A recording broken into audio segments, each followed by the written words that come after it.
legado de Pitágoras, parte 2.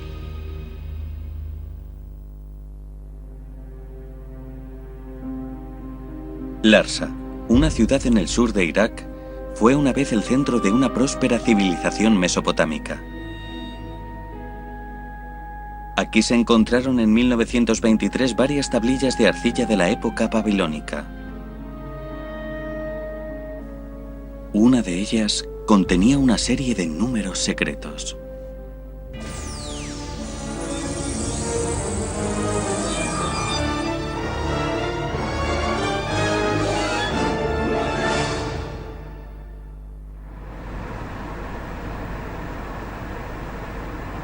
Nuestra búsqueda de esta tablilla de arcilla nos ha traído a Manhattan, en el corazón de Nueva York.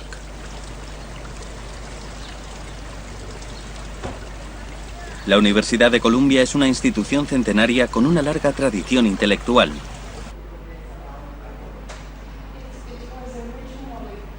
La universidad se siente especialmente orgullosa de su biblioteca, compuesta por más de 6 millones de libros.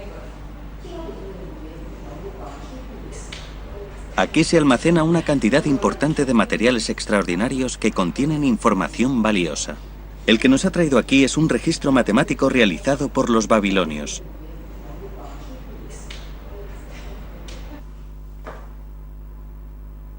Es conocido como Plimpton 322, en honor a George Plimpton, que en sus tiempos controlaba el coleccionismo de piezas únicas. Muy pocas veces se pone a disposición del público, pero en nuestro caso han hecho una excepción. Fue realizado hace 3.700 años por los babilonios. No existe seguridad absoluta de dónde fue encontrada esta tablilla. No se sabe dónde apareció. Así que la mayoría de las tablillas babilónicas fueron compradas a gente que las había robado de alguna parte. Y en el caso de Plimpton 322 estoy bastante seguro de que no se sabe dónde apareció. Sabemos que en alguna parte del sur de Irak, pero poco más. Los eruditos creen que esta tablilla de arcilla del tamaño de la palma de una mano fue en su momento parte de una tablilla mayor que se rompió. La tablilla tiene 4 columnas con números escritos en orden siguiendo el antiguo sistema de escritura llamado cuneiforme. Cuando fue encontrada, los eruditos pensaron que podía ser el libro de contabilidad de un mercader. La tablilla fue descubierta en 1923 por Edgar Banks, arqueólogo y tratante de reliquias antiguas. Hicieron falta 2 décadas para comprender su contenido.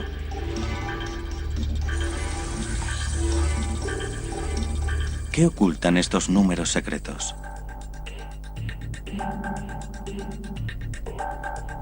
No importa su significado, no importa su propósito exacto. Lo que demuestra es que los babilónicos poseían una gran cantidad de técnicas de cálculo bastante sofisticadas que en realidad no llegamos a entender. En otras palabras, las matemáticas babilónicas contienen una cierta parte oculta. No tenemos la más mínima idea de qué es lo que le decía un matemático babilónico a otro cuando no estaba escribiendo algo en tablillas de arcilla. Es un vacío total en la pantalla, por decirlo de alguna forma. Es un auténtico misterio. Plimpton 322 es muy sofisticada independientemente de su propósito y demuestra que en Babilonia sabían muchísimo más de lo que sabemos que sabían. Los primeros en interpretar el orden y significado de estos números fueron Otto Nussbauer y su alumno, Abraham Sachs. Descubrieron que cuando elevaban al cuadrado 169 y 119 respectivamente, formaban la base y la hipotenusa de un triángulo rectángulo. El resto de números también seguía la misma regla.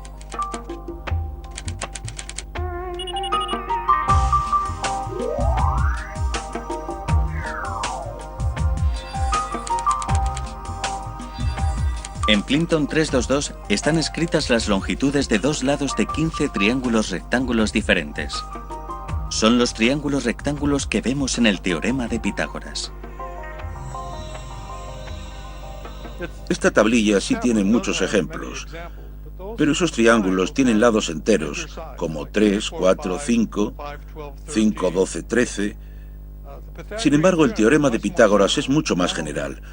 No solo habla de triángulos de lados enteros, incluye triángulos que pueden tener como longitudes bordes arbitrarios, y las tablillas no contienen ningún ejemplo sin lados enteros. En un triángulo rectángulo, el cuadrado de la hipotenusa es igual a la suma de los cuadrados de los catetos. Este es el conocido teorema de Pitágoras. No cabe duda de que es bastante sorprendente. Un milenio antes de que Pitágoras hubiera venido al mundo, los babilonios de hace 3700 años ya entendieron este importante concepto matemático. ¿Cuál es entonces la razón por la que nos referimos a él como el teorema de Pitágoras? Nadie sabe quién fue el primero en demostrar el teorema. Generalmente se considera que la primera demostración la realizó Pitágoras, a pesar de que esto es algo imposible de verificar.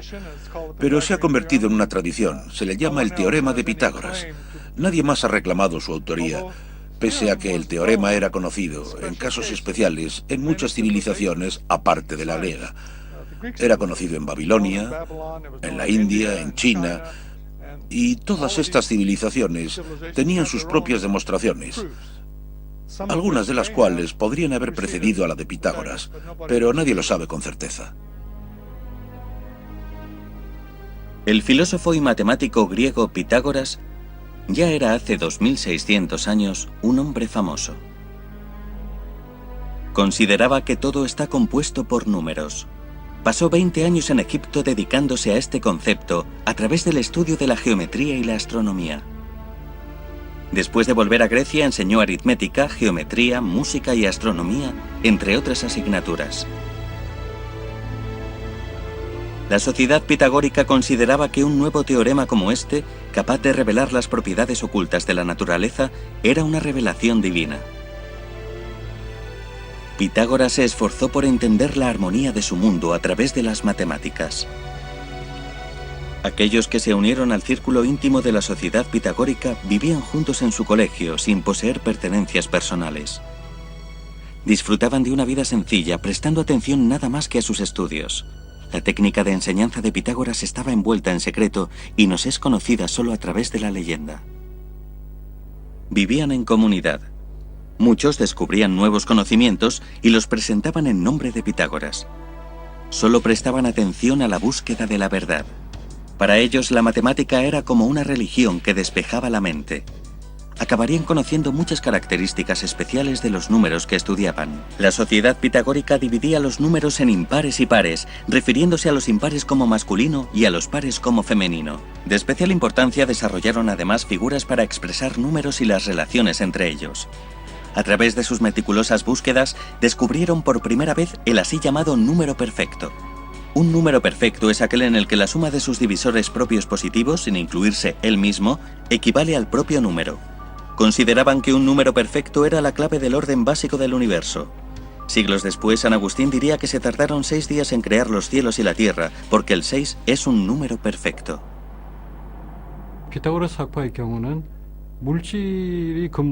La sociedad pitagórica pensaba que no eran los materiales los que formaban la base del mundo, sino la relación entre los materiales.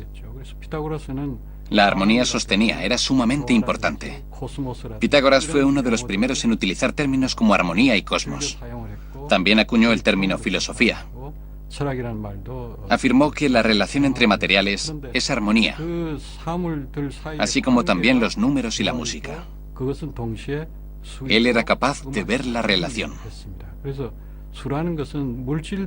Pensaba que los números expresaban la armonía y, por lo tanto, explicaban todas las cosas.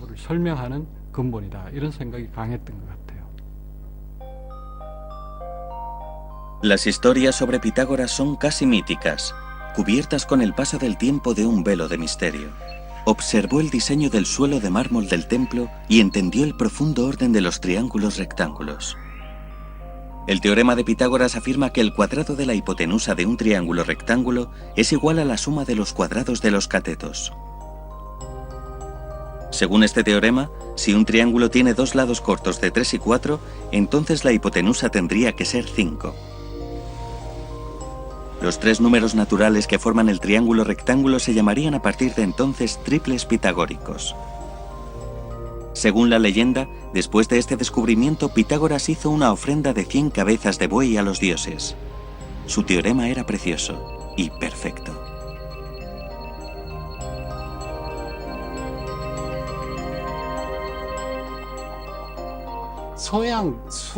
Gracias a Pitágoras, creemos que la matemática occidental nació en Grecia. La base central de la matemática griega era la lógica. Utilizaban la lógica para demostrar cosas a través de figuras. Y así es como consolidaron su conocimiento del mundo. Mucha gente sabía sobre estas cosas a través de la experiencia. Se sabía de casos en los que los lados de un triángulo eran 3, 4 y 5. Pero él demostró, en forma de teorema, que a al cuadrado más b al cuadrado igual a c al cuadrado se aplica a todos los casos de un triángulo rectángulo. Con este conocimiento sintetizó una gran cantidad de información. La matemática de los triángulos rectángulos, junto con el teorema de Pitágoras, formaron la base de la geometría de la antigua Grecia e incluso su civilización. Los templos griegos eran maravillosos, preciosos edificios que revelaban de forma sutil la geometría que tanto amaban. Este enorme anfiteatro fue diseñado conforme al equilibrio apropiado y la proporción armónica. Es sorprendentemente bello porque la proporción le aporta una sensación de estabilidad. Un ladrillo que parece accidental oculta un secreto, mientras que un pilar esconde una verdad matemática. Entre ellos, uno puede encontrar una sección dorada que los antiguos griegos llamaban el ratio más perfecto y armónico. Para llegar a él dividimos los lados de un cuadrado en cuartos idénticos e inscribimos dentro de uno de ellos un cuarto de círculo. A partir de ahí creamos un punto que se encuentra con la línea de base. Tiene un ratio de 1.618 a 1, conocido como el número dorado o la proporción áurea. El suelo y los lados del Partenón tienen rectángulos basados en la proporción áurea. En la famosa Venus de Milo podemos ver la proporción áurea más bella y estable. La sociedad pitagórica encontró esta proporción áurea en su propio logo, el pentagrama. Las líneas diagonales de un pentágono forman una estrella con otro pentágono dentro de ella. Todas las líneas de la estrella siguen la proporción áurea. Al pentagrama de la sociedad pitagórica se le consideraba la más hermosa de las figuras.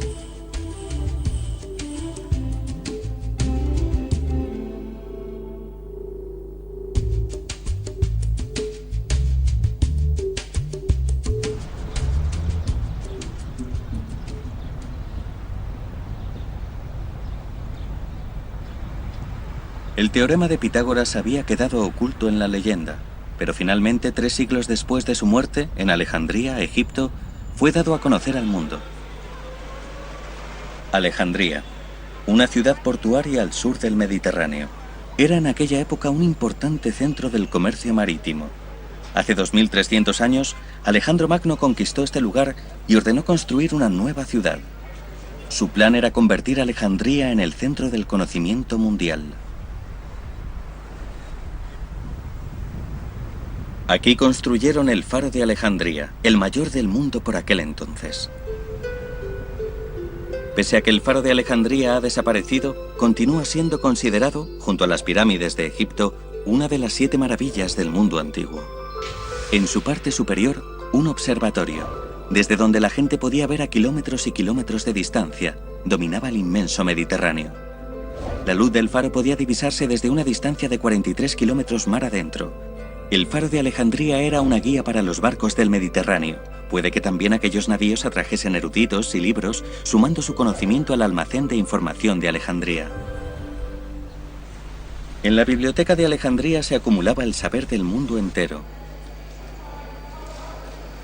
Hace 2300 años, la biblioteca de Alejandría era la mayor del mundo. contenía incluso un museo. 4 siglos después, sin embargo, se consumió en llamas durante una guerra civil. En 2002, la UNESCO y el gobierno de Egipto reabrieron una nueva biblioteca para volver a traer la gloria de la antigua. Hace 2300 años, el conocimiento de los pueblos que comerciaban en aguas del mar Mediterráneo estaba aquí reunido, en la Biblioteca de Alejandría, permitiendo la integración del conocimiento griego en matemáticas, ciencia y filosofía.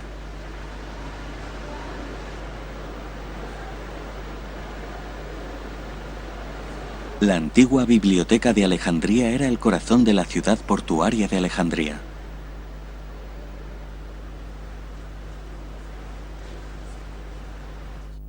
Alejandro murió joven y Egipto comenzó a ser gobernado por la dinastía tolemaica. Estos gobernantes macedonios de Egipto ordenaron la recopilación de la información más preciada del mundo para ser almacenada en la Biblioteca de Alejandría. Recogieron libros preciosos de los barcos que atracaban en puerto, junto a libros de Atenas, del mundo árabe y del resto de Egipto. Su idea era quedarse los originales y devolver copias a los propietarios. En algunos casos, simplemente compraban los libros. En otros se los quedaban a la fuerza. Hemos realizado unos gráficos generados por ordenador del aspecto que debió haber tenido la biblioteca hace 2300 años.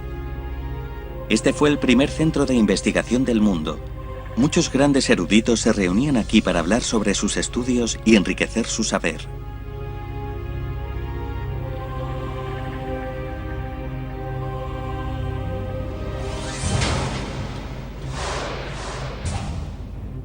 En las estanterías se almacenaban rollos de papiro egipcios. Se dice que aquí se guardaban entre 200.000 y medio millón de rollos de papiro. A semejante escala, tal vez pueda llegar a ser verdad que todo el conocimiento de la época estaba aquí almacenado. Uno de los eruditos más renombrados en trabajar y reunirse aquí fue Euclides, una figura destacada en el desarrollo de la geometría.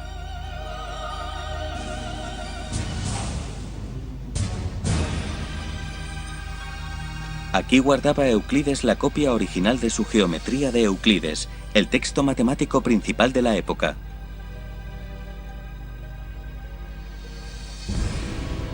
Durante mucho tiempo este fue el segundo libro más leído después de la Biblia. Euclides había logrado con este libro una síntesis de todo el conocimiento matemático de los antiguos griegos. El Euclides comienza con afirmaciones bastante elementales, pero hacia el final del libro ya comienza a hablar de temas extremadamente complicados que no son en absoluto intuitivamente evidentes, pero que a través del razonamiento se sabe que son, no obstante, verdaderos. Lo cierto es que es una estructura interesante y preciosa. La primera demostración en la geometría de Euclides en la que se utilizan figuras es el teorema de Pitágoras, usando una escuadra.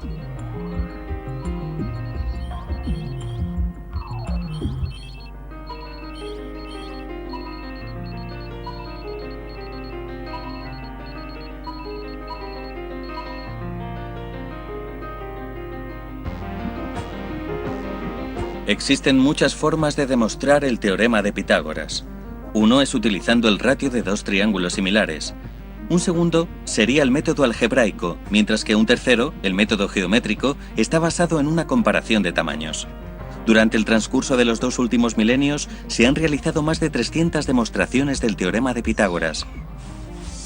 Y no solo han sido matemáticos los que han demostrado este teorema.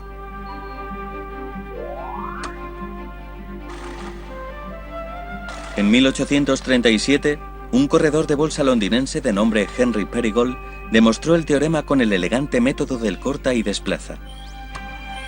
James Garfield, el 20º presidente de Estados Unidos, también ofreció una demostración.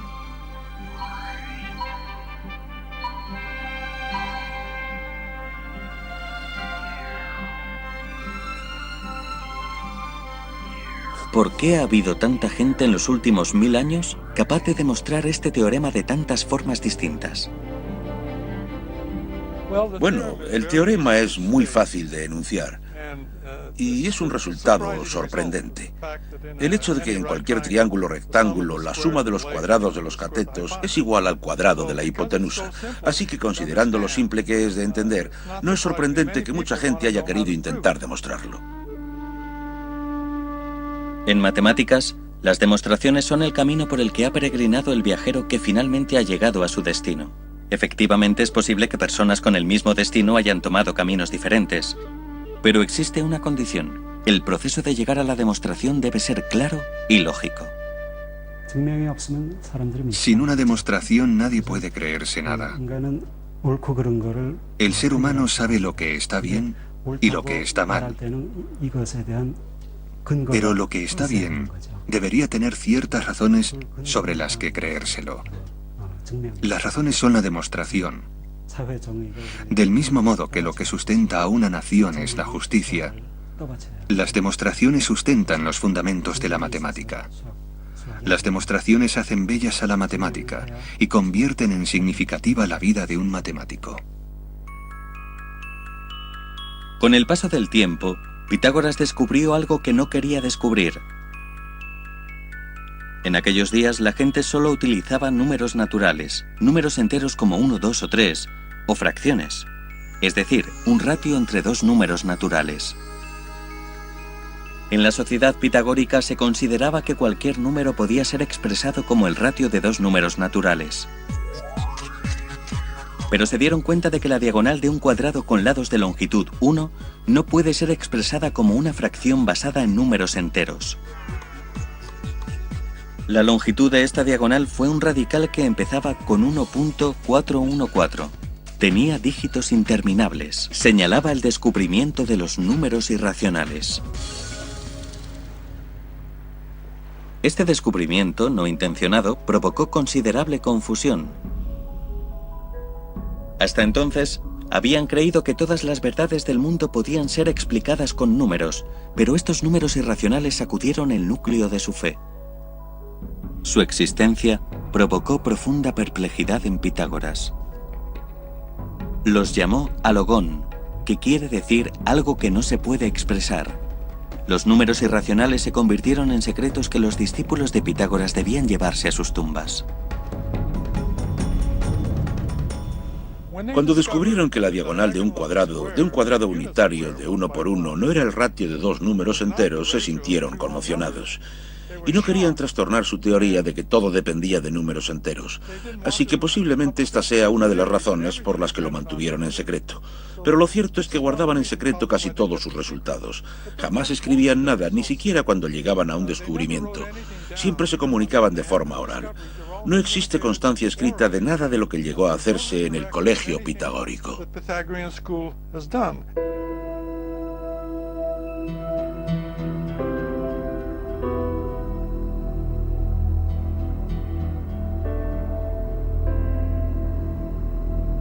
Pero no existen secretos que puedan guardarse para siempre.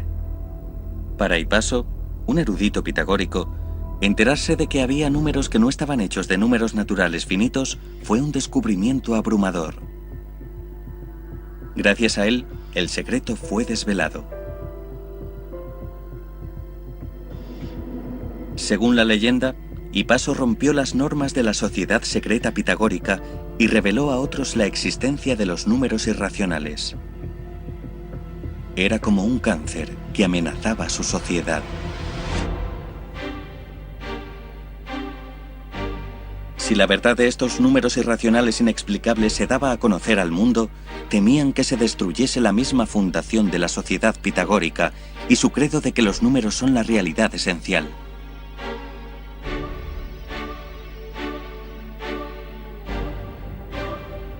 Los atormentados alumnos de Pitágoras finalmente llegaron a una difícil solución.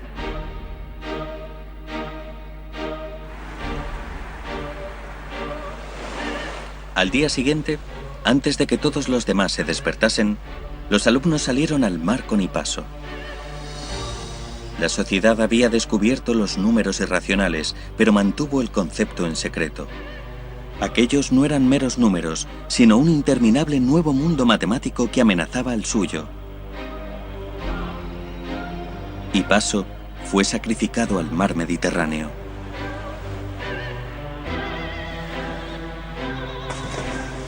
Y por consiguiente, el descubrimiento de los números irracionales por parte de los pitagóricos se perdió en la historia, por lo menos durante un tiempo.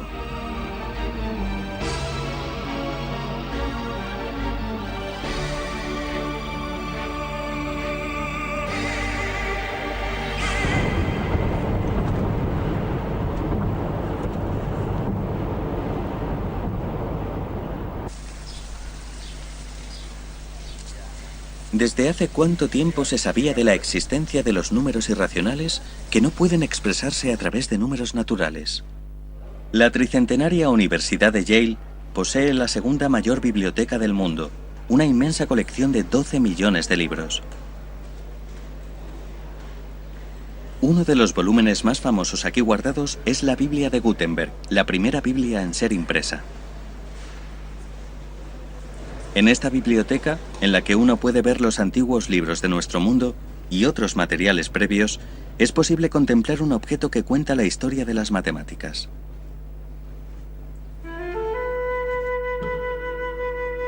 Es una tablilla de arcilla babilónica llamada YBC 7289.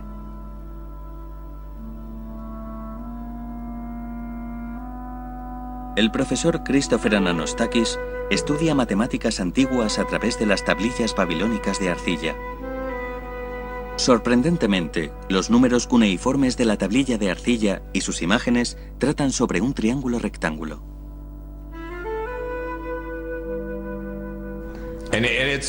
La verdad es que es bastante interesante, porque después de todo el teorema de Pitágoras ya se conocía 1000 años antes de Pitágoras. Eran genios, creo yo. Bueno, sí, eran buenos. Sí, los seguimos admirando, todavía.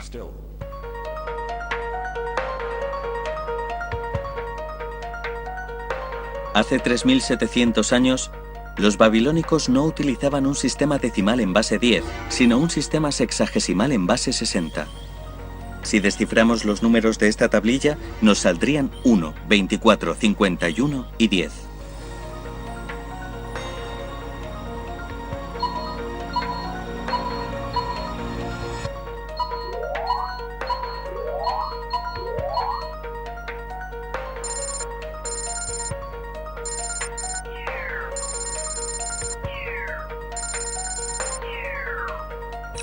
Si lo pasamos al sistema decimal, obtenemos un número que comienza 1.4142, un número irracional infinito.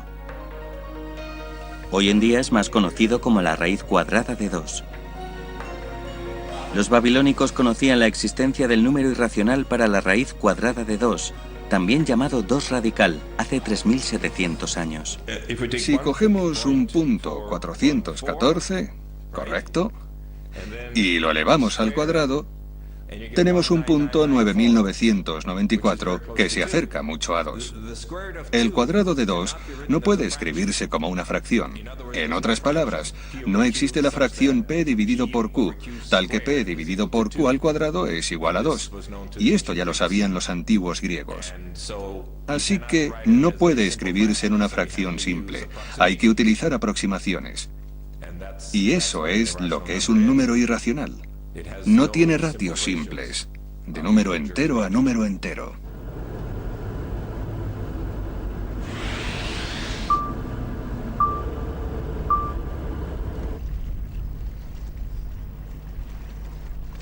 El reto del ser humano por encontrar el final de números irracionales infinitamente largos comenzó hace mucho tiempo.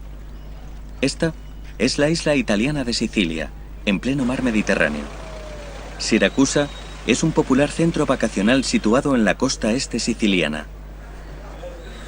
Es también la ciudad natal del histórico matemático Arquímedes, célebre por correr desnudo por la ciudad tras descubrir el bien conocido principio de Arquímedes mientras se estaba bañando. En 1965, La construcción de un hotel en el centro de la ciudad atrajo la atención de los habitantes de Siracusa. Acababan de encontrar una tumba, y se creía que era la tumba del mismísimo Arquímedes. El terreno que rodea a la tumba continúa hoy conservado en buen estado frente al hotel. La búsqueda de objetos dejados atrás por Arquímedes hace 2200 años todavía continúa.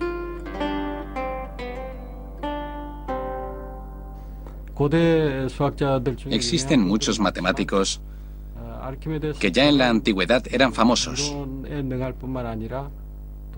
pero Arquímedes era especialmente conocido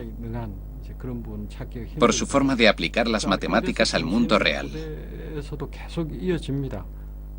Trasladó su filosofía de conocimiento práctico a generaciones posteriores, incluyendo pensadores de la talla de Leonardo da Vinci o Isaac Newton, gente que entendió perfectamente su trabajo y su espíritu. Si se le pregunta a cualquiera cuáles son los matemáticos más grandes de todos los tiempos, Arquímedes siempre está en la lista.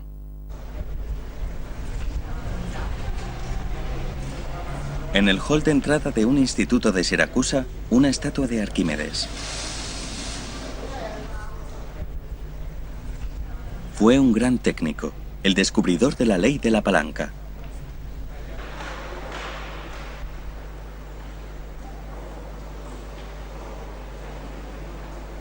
Fue también el inventor de un temprano sistema de bombeo llamado la rosca de Arquímedes, así como de la catapulta.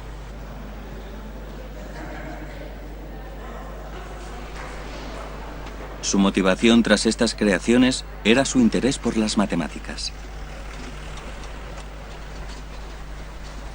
Cuando Siracusa se encontraba sitiada por las tropas romanas, demostró su talento como inventor.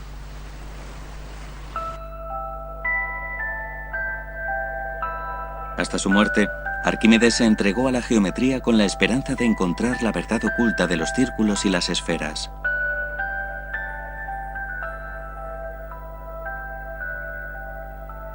Fuese a donde fuese, procuraba ampliar sus estudios, incluso dibujando figuras en el suelo.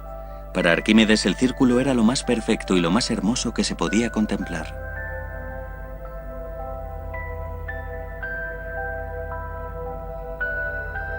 Se pensaba que las características de la esfera, contempladas como un círculo tridimensional, aportaban un entendimiento total del Sol y de la Luna.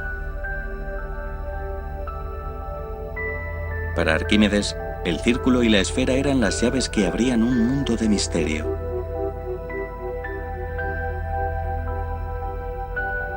Y un día, mientras estaba midiendo la circunferencia de un círculo, descubrió una característica importante y común a todos los círculos. Su circunferencia era un poco mayor que 3 veces la longitud del diámetro. Más precisamente, el ratio era de 3,14, un número que acabaríamos conociendo como pi. Para la gente de entonces, pi era un conocimiento útil para medir a qué distancia se había desplazado un carruaje o la cantidad de madera que se necesitaba para construir una estructura. Arquímedes se propuso determinar el valor exacto de pi. Para poder hacerlo de forma precisa, comenzó con un hexágono y luego dibujó una serie de polígonos cuyo centro era el mismo que el del círculo. Para cuando los polígonos tenían 96 lados, supuso que pi era mayor que 3,14 y menor que 3,142, porque el círculo era más largo que el perímetro del polígono inscrito en el círculo, pero más corto que el perímetro del polígono que rodeaba el círculo.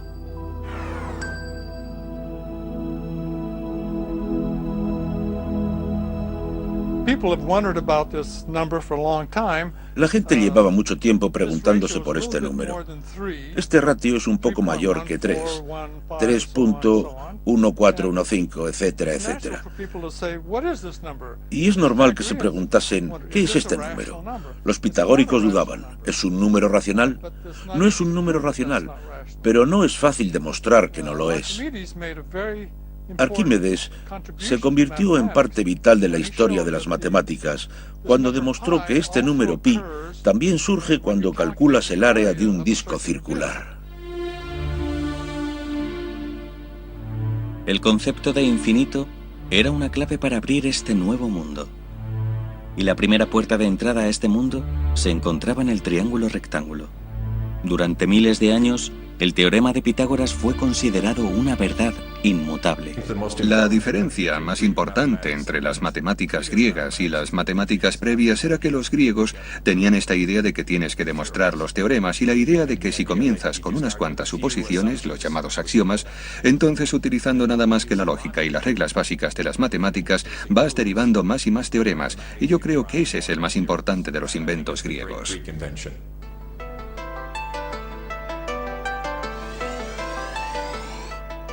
El teorema de Pitágoras, una característica fundamental de los triángulos rectángulos, se convirtió en la base para reconocer y medir. A través de un proceso llamado triangulación, que utiliza ratios de triángulos similares, se puede medir la altura de montañas o barcos.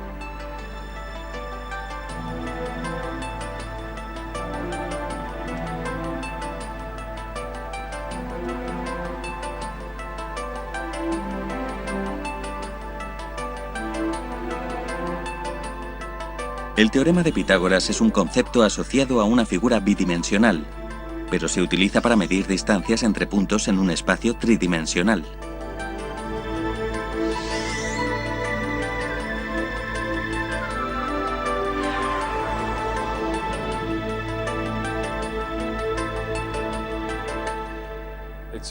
Es muy útil en la matemática moderna.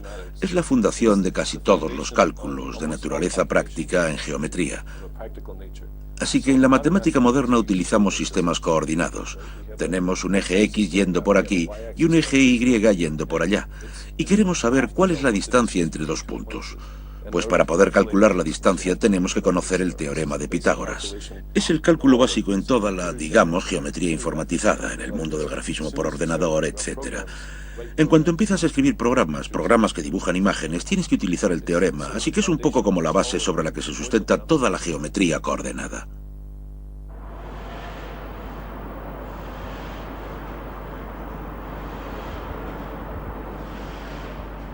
Entonces, ¿es verdadero este santificado teorema de Pitágoras en todos los casos y espacios?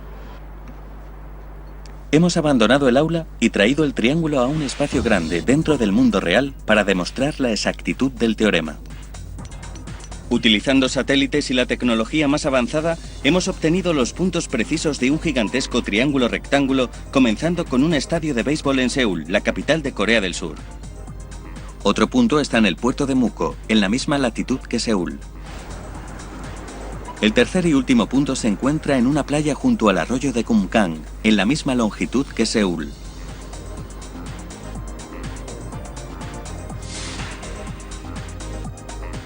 Comenzando en el campo de béisbol de Seúl, hemos creado un enorme triángulo rectángulo.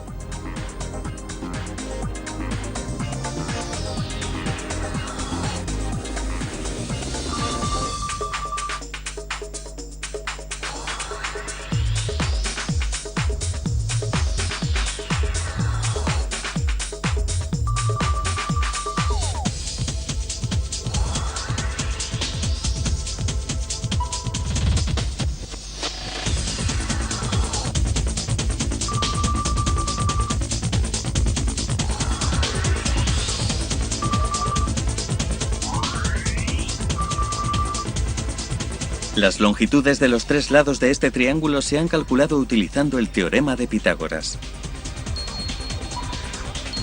Según el teorema, el cuadrado de la hipotenusa de este triángulo rectángulo debería ser igual a la suma de los cuadrados de los otros dos lados. Pero hemos acabado con un resultado diferente. Nuestro gigantesco triángulo rectángulo no ha cumplido lo que predijo el teorema de Pitágoras. ¿Significa esto que el teorema de Pitágoras es incorrecto? Los resultados nos dejarían pugnando en busca de respuestas.